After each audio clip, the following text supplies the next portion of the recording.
어, 금과 그리고 다이아나 뭐 각종 값어치가 큰 그 보석들이 그 값을 하는 이유는 무엇입니까?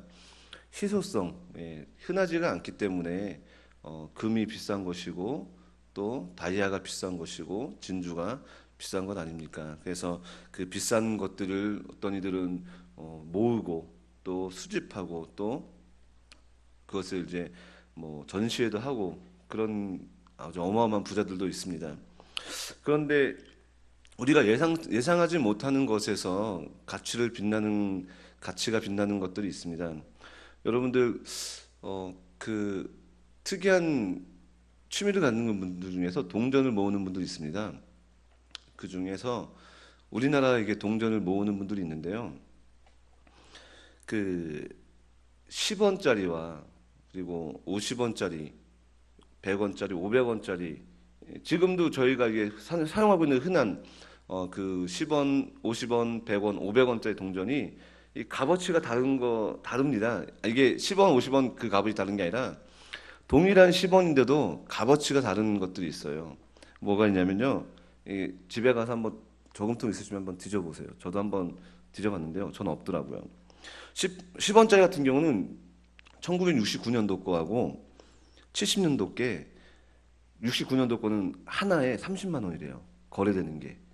10원짜리 그 똑같은 동전 하나가 1969년도 이게 그 연도께 30만 원씩 거래되고 70년도 거는 10만 원에 거래가 된답니다. 50원짜리도 72년도 거는 30만 원. 1972년도. 그리고 100원짜리는 70년도하고 81년도. 그 두 가지 동전이 30만 원씩 거래가 된대요.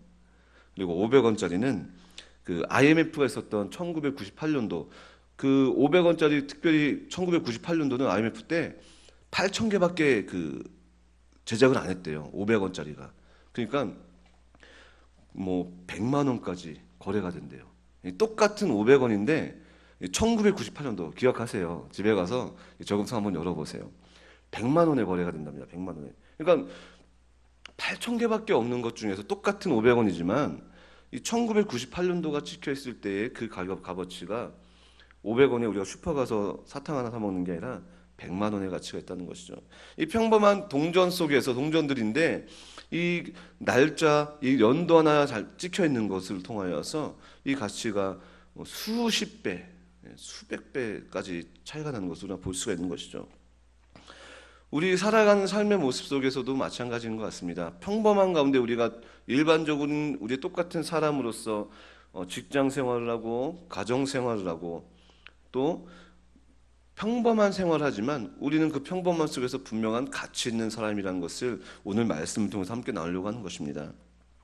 오늘 3절 말씀에 시편의 기자 다윗은 이렇게 고백합니다. 땅에 있는 성도는 존귀한 자다라고 이야기합니다. 땅이라고 하는 건 보편적인 우리가 삶 속에서 세상 속에서 살아가는 세상을 이야기합니다. 살아가는 터. 땅에 있는 근데 일반적인 사람이 아니라 땅에 있는 성도라고 이야기합니다. 세상에서 살아가는 성도. 성도는 우리가 잘 아는 것처럼 거룩한 무리, 그죠? 거룩한 무리, 구별된 무리라고 알고 있습니다. 그래서 이 성도라고 이야기하는 것은 단순히 새로 오신 분들을 성도님, 형도님 하는 그런 것이 아니라 하나님께 부름받아서 이제는 거룩하게 구별받은 어쩌면 그 어떤 이름보다도 아름다운 이름이죠. 거룩한 무리, 거룩한 분. 그런데 다른 본문에서는 또 그러한 성도를 이렇게 번역하고 있습니다. 충성된 자. 그래서 거룩하게 구별된 무리, 거룩하게 구별된 자, 그리고 충성된 자들이라고 이야기할 때에 결국은 하나님 앞에 부름받은 하나님께로 나온 자들은 거룩하고 구별된 자였으며 그리고 그들은 충성된 자로 하나님 앞에 부름받았다는 것을 느끼게 되더라고요. 그러면 우리가 오늘도 땅에서 살아가고 있는 평범함 속에서 살아가고 있는 가운데에 우리는 무엇으로 부름받았습니까?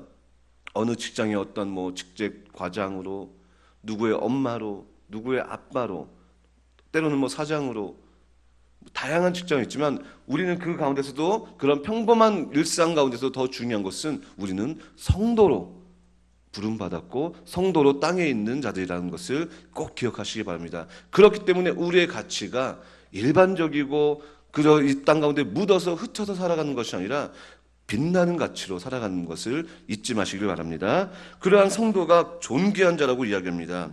존귀한 자. 이 존귀한 자는 힘 있는, 다른 본문에 보면은요, 똑같은 이 단어를 아람어, 헬라, 히브리어가 다른 본문에서는 존귀하다라고도 표현되어 있지만 힘 있고 또 아름다운 모습 이렇게 번역됩니다. 그리고 또 영광스러운 자들이라고 이렇게 영광스러운이로 번역이 됩니다. 그렇기 때문에 이 존귀한 자라고 하는 것, 땅에 있는 보편적으로 살아가고 있는 가운데서도 하나님 앞에 부름받았고 거룩하게 구별되었고 충성된 자들은 존귀한 자다라고 이야기하는 것입니다. 보통 사람이 아니라는 것이죠.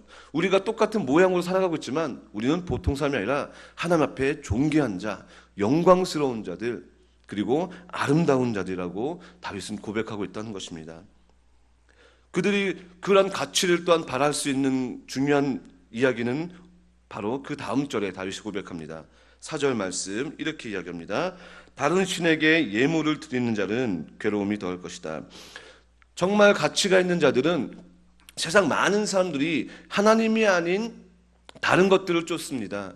돈, 명예, 그리고 안락과 평안함과 자신들의 욕망과 자신들의 삶의 것을 쫓고 있지만 하나님의 사람들은 다른 것을 쫓지 않는다고 이야기합니다.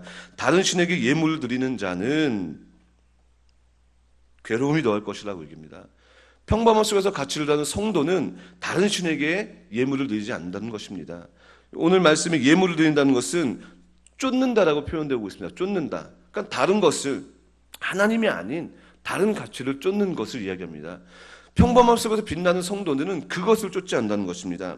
항상 악인들은 하나님이 아닌 다른 것을 쫓는 것, 죄악을 쫓는 것이 발이 빠릅니다.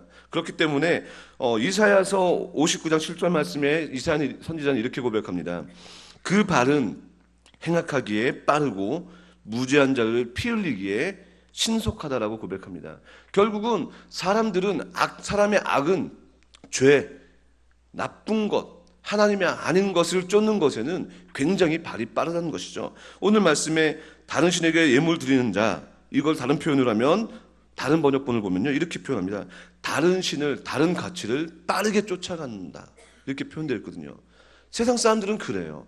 하나님이 아닌 것, 우리의 욕망을 채우는 것, 우리의 즐거움을 채우는 것은 엄청나게 빠르고 신속하게 움직입니다. 다윗은 그것을 잘 알고 있었죠. 그가 밧세바를 간음하는 그 사건을 여러분들 다 기억하십니다. 그가 그 죄를 짓는 그 과정을 보시면 그가 얼마나 신속하게 대응하는지 잘 알 것입니다.